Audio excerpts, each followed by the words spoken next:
Elementary music teacher friend, you love what you do, but you might feel unappreciated and, in fact, unseen some days. You may even feel like you're on a music teacher island and just want to connect with other music teachers who can relate to both your struggles and wins when it comes to teaching elementary music. I get you and understand completely the feelings you're having. That's why each and every week, the Elementary Music Teacher Podcast will provide you with solo and guest episodes that will help you realize you're not alone in your music teaching journey. Throughout each episode, my goal is for you to be able to walk away with actionable steps and ideas to help you feel like you're ready to take on the new week with whatever challenges may be thrown your way. Hi, I'm your host, Jessica Peresta, and I'm so glad you're here. Whether you're at home, in your car, in the shower, or wherever else you're listening, grab your cup of coffee or whatever other beverage is nearby and listen in to the Elementary Music Teacher Podcast. I'm Anne, co-host of Transparency in Teaching, a part of the Education Podcast Network, just like the show you're listening to now. Shows on the network are individually owned, and opinions expressed may not reflect others. Find other interesting education podcasts at edupodcastnetwork.com. Hello, friend. Welcome back to the Elementary Music Teacher Podcast. I'm Jessica Peresta, and I am so glad to have you here today. Whether this is your first episode or whether you've listened to several, I just really do appreciate you tuning in and listening, and I hope that you find value in what I share. Today's episode is about teaching music to a large class size. This is something I've been asked about before or been asked to record an episode about. So not only did I record a podcast episode, but in the show notes, you will find a link to a blog post that goes right along with what I'm going to talk about today. Sometimes you may have a class that has more students in it than average, or we all know what it's like where someone on your specials team, electives team, whatever it's called at your school, is out, whether it's art, PE, computers, library, whatever it is, and you are asked to double classes that day. It is a little bit tricky and overwhelming getting that many students into your classroom, especially those of you who have a small class size, or a lot of you do teach on a cart. So I'm going to just share a few ideas or things I want you to keep in mind. And I obviously can't cover every avenue of this topic. So after this episode, if you have questions or want me to answer any specific things that you're stuck on when it comes to this, please just let me know. But I want to start with talking about lesson planning, classroom management, and then to get into some actual movement and instrument ideas that you can run with. When it comes to teaching a large class size, it can definitely feel like herding cats. It can feel like you're stuck or you're not really sure what to do because everybody literally might be shoulder to shoulder. But I want to let you know it's not impossible to teach music to a lot of students in your classroom. It's just a little bit trickier and harder. And it just takes some thinking about it and what to do to move forward type of stuff. So let's start with this. Stay flexible with lesson planning. When you're teaching music to a larger class, you won't have obviously as much space to plan for the activities you normally would. It's so important to stay flexible in your planning. It's important to stay flexible in your planning anyways on a day-to-day basis and to adapt and adjust when needed. But when you're teaching a larger class size, this is really important to keep in mind. Flexibility is key. You might, in your head, think you know how it will turn out, but it definitely doesn't always turn out that way, right? When it comes to lesson planning, I want you to think back to backwards planning. I have episodes on this podcast about that. In fact, look in the show notes because I'm going to link to a few podcast episodes that will talk about things throughout this episode I'm mentioning, will give you further ideas around that. And also the blog post I mentioned has links to other blog posts in it to just give you more ideas and suggestions. But when it comes to lesson planning, I've talked about on the podcast before, backwards planning. Start with the concepts first, then think about the activities you want to plug in.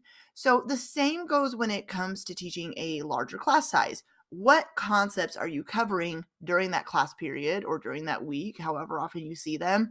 Then you can plan instruction around that. when you're thinking through, okay, I'm going to teach steady beat, for example, and maybe I don't know, it's first grade, and you're thinking about what activity or song or game or instrument activity or whatever it is that you normally do with your students to teach that concept, sit down, literally look at that particular song or activity, and then in the margins of a piece of paper or a Google Doc or whatever you want to use, it doesn't matter. That part doesn't matter. I want you to write out how you could modify that activity. And I'm going to give you some further suggestions in a little bit, so stick with me. But that is what I literally did. When I had a larger class size, I would say, all right, so I might teach the song this way, or the kids might be moving this way, or everybody would get a pair of rhythm sticks, or the students would find a partner, but I can't do that when I have this large of a class. So here's what I'm going to write down instead. So that's what I want you to do, is start thinking through how this could work for you, the ideas you have, the planning you do each week. It's just one extra step. When you sit down to plan and you know you have a larger class size, write out how you're going to modify, not completely do away with, but modify some lessons and activity ideas you have that you could still use. So, just like when it comes to planning any other week or day, think about what your students need. Keep it student focused. Okay. Then you're going to need to think through the space you have, obviously, to teach what your students need. If a lesson plan fails, first of all, don't give yourself a hard time about that. Give yourself grace and know that that's normal in any situation for a lesson to not always go the way you had it planned to go. But think through maybe where the breakdown happened. Obviously, a lot of the breakdown is you have too many students in there at once, but think through what could have gone differently. Where did the breakdown happen? Did you try to have them doing too much movement or something like that? And then think through that so you can process and move forward for next time you see them. So I just wanted to start off by talking about staying flexible with planning. This is not an episode where I go deep into lesson planning. I have other episodes where I really go into that further. But like I said, look in the show notes. I'll link to some podcast episodes to help you with lesson planning, which you can definitely take ideas from those episodes and apply it towards a larger class size as well. Classroom management ideas. This is where I want to move to next. Having a solid classroom management plan in place is so important, especially when you're really outnumbered by the amount of students in your classroom. When you have a plan in place and you plan for what happens in your music room from the time the students come in until when they leave and every minute in between, you're going to notice you're not as stressed about seeing, let's say, 40 students at once. When you teach a lot of students at the same time, you're going to want to keep things as seamless as possible for yourself and for your students. When they know what to expect when they come into the music room, they know where to sit, they know where to stand, they know where you want their hands, they know where they're not allowed to sit, they know what the procedure is, they know if they're singing when they come in or if you have them doing some kind of body percussion activity right away. When they know what to expect, you're going to notice you're able to focus their attention on you teaching.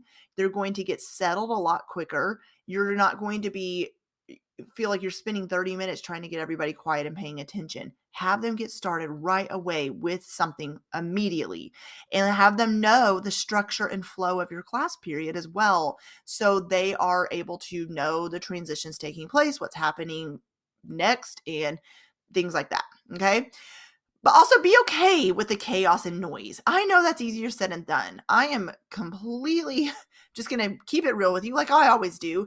I don't like a lot of noise. I don't like kids screaming in my ears. It makes me nervous. It makes me feel like a little overwhelmed sometimes, to be honest. But at the same time, the noise happening in a music room is a good thing. That means kids are, okay, let's be honest, the right kind of noise, that making music and collaborating with their friends and talking about, if it's a partner, small group activity, that kind of noise is awesome. The kind of noise where they're improvising and, being creative with composition. Obviously, the noise where they're just talking out of turn, that's not what I'm talking about here. I'm talking about the kind of chaos and noise that means awesome music making is occurring in your classroom. So obviously, when you have a lot of students, you're going to need to kind of let some of that go a little bit more than you would in a regular class size environment. It's going to be a little bit louder than it would with a smaller class of students. Let's talk about seating in your classroom. So normally what I did in my classroom is I would have 4 rows and the students would sit on the floor, sit spots or whatever, the popular thing of the year was, but they would usually sit in 4 rows.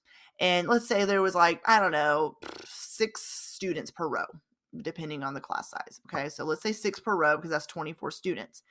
When you're teaching music to a larger class size, you can now do an A side of the room and a B side of the room with 4 rows in each of those while you're teaching from the middle. So you have the left side and the right side. How many students you put on each row depends on how many students you're seeing. So what I'm getting at, instead of just one group of students in 4 rows, now you have 2 groups of students in 4 rows. When you do circles, like a circle activity or a game, pass the beanbag, all the different ways you do circle activities in the music room, same thing. Instead of a class circle, now you could have 2 circles, the A group and the B group. They each make their own circle and kind of view it like you're teaching 2 classes at the same time. In order to help you, you could designate leaders, circle leaders, where those students that you really trust, especially this would work great with upper elementary. I know with the littles, it's a little bit trickier, but you could assign a leader where they're the circle leader. So let's say if you're over here walking around circle A, circle B knows your attention's not on them, but have a leader in that circle that is kind of monitoring and, keeping track of things for you. For small group activities, have larger groups. So instead of 4 to 5 students, maybe make them 7 to 8 students. And if you're doing, if they're doing a small group activity and you assign student roles where you're the one writing, you're the one passing out pencils, the different roles you assign students, instead of just one student having a role, assign 2 of them to the same role. So everybody still has a job to do. When it comes to partner work, maybe that's tough, or maybe you can still do partner activities. It's just going to be a little bit squishier. But if you notice there's not a lot of room for partners to do things, make it small group activities instead. Remember, it all goes back to staying flexible, adapting and adjusting when needed. And also, I'll put in there, it goes to knowing your classroom, how much space you have, and what your students can handle, as does any planning, any type of planning you do for your classroom. This is what you need to keep in mind. Let's move right into how to do movement activities. This is probably the biggest question I get is it's impossible to do movement activities when I have this many students. Or if you teach on a cart, you're like, I don't know how to teach movement activities when I have this many students. We talk about this in my Harmony membership site, by the way. In the lesson plans I provide, you get completely done for you lesson plans for the entire school year. But in the lesson plan packs every month, what I'm teaching you today is what I do. I will say, here's a song, a lesson, activity, a game. Here's how to modify and adapt it if you're teaching virtually or on a cart. So you can also look for those ideas and say, okay, those adaptation ideas that Jessica shares, I could definitely adapt that for a larger class size as well. But I know you're fully capable of doing this for yourself too. So like I said earlier, the very first thing I said in this episode, well, not the very first thing, but one of the first things at the top of the episode was about when you sit down to plan, write out how you can modify and adapt activities to fit that class, that large class you're seeing. So movement activities. If you don't have room in your classroom for a folk dance with the whole class, maybe you could modify the dance where students are moving while staying in their seat or in small groups instead. Maybe also, is there a way, if it's a nice day outside, could you do some kind of dance activity outside? Or is there space in a hallway where you're not distracting classes, right? Maybe there's a day even the gym's not being used, or a lot of times a PE teacher takes their students outside. So you could kind of, while you're planning, say, hey, are you going to be outside this day? Could I use the gym to do a folk dance? Just kind of be creative in that area where you're thinking outside the box of where you could do folk dances with your students if you don't have space in your classroom. If that's not possible, like I said earlier, you can modify the dance. So here's some ways you can do that. Can you have students learn parts of the dance that don't involve dancing down the middle? You know what I mean? Those dances where there's 2 lines facing each other and you always have some partners going sashaying down the middle and going back. Maybe you cut that part out because you don't have room for everybody to line up in two straight lines. So maybe you just do the parts of the dance where it is facing a partner and the partners could scatter around the room, or make a circle. And going back to what I said earlier, if you don't have space for everybody to make one large circle, could you maybe possibly do two smaller circles? Could half of the class learn the dance as written while the rest of the class is doing some kind of instrument ostinato or body percussion ostinato underneath the song? Maybe it's not you cut the folk dance altogether, but you're doing half of the class does it where everybody's participating, but half of the class is learning the dance while the other half is doing something else underneath the dance. Then you could always have them switch parts, maybe not that day, but the next time they come in. Like I said, movement activities are going to be a little bit trickier when teaching music to a large class, but they're not impossible. Think of it more in the terms of small group activities instead of whole class activities. A lot of trial and error is a huge part of what's happening when teaching a lot of students at once. But eventually, just like with anything else in teaching music, you're going to find your stride, what works for you, what didn't work for you, and then you're going to keep moving forward. The last thing I want to touch on is using instruments with a lot of students. I want to start off by saying that it's okay if every student doesn't have an instrument. It is okay if you don't have a lot of instruments. It is still 100% possible to effectively teach music in your classroom without every student having an instrument every time. Students can share. That you can put 2 on a drum, 2 on a xylophone. Each of them has a rhythm stick that they hit together. Be creative and think outside of the box when it comes to this. I had to do this. I never had enough classroom instruments for every student, even without a large class size all the time.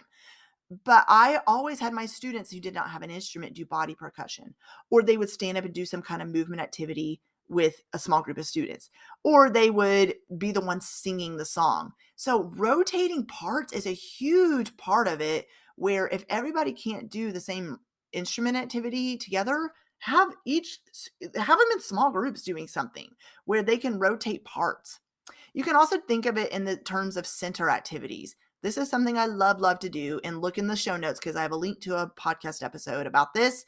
And in the blog post I provide, there's a link to a blog post about it as well. But centers is great because if you don't have a lot of instruments and you have way too many students, then a small group of students can do instruments in a centers activity.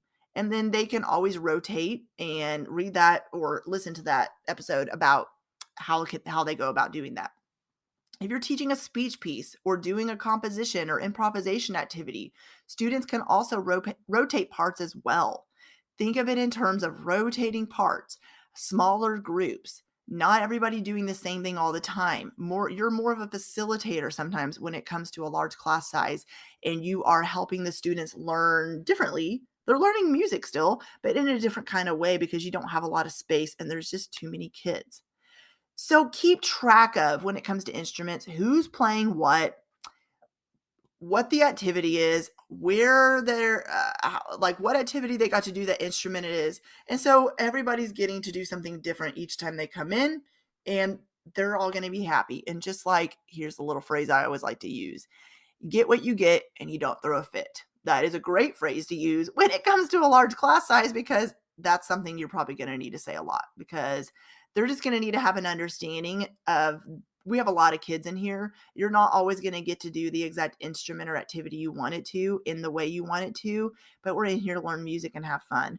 And this goes honestly back to having conversations with your students on an ongoing basis. Back to classroom management, a huge part of that is relationship building, having conversations with the kids, just being honest with them.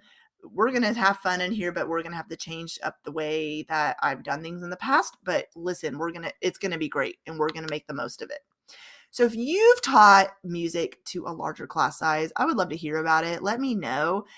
You can come in our free Facebook group, the Elementary Music Teacher Community Facebook group, and let us know in there. How have you taught music to a larger class size? Tell me on Instagram, how have you taught music to a larger class size? And I would love to share your ideas with others as well. Have an amazing week. Let me know if you have any questions, and keep teaching music to your students. You're doing an incredible job. Well, hey there. Thank you so much for listening into the Elementary Music Teacher Podcast. There is an exclusive Facebook group just for listeners of this podcast and any elementary music teacher called the Elementary Music Teacher Community Facebook group. Come on over and join us there, where we have conversations around the podcast episodes and encourage each other each and every week. And also head to my website, thedomesticmusician.com. I have some free resources there that you can download to help you gain traction in your classroom today, as well as the blog and the membership site and all kinds of other goodies to help you keep going in your music teaching journey. I cannot wait to keep connecting with you and encouraging you and spurring you on in your journey of teaching elementary music. Hang in there, have an amazing week, and I will see you soon.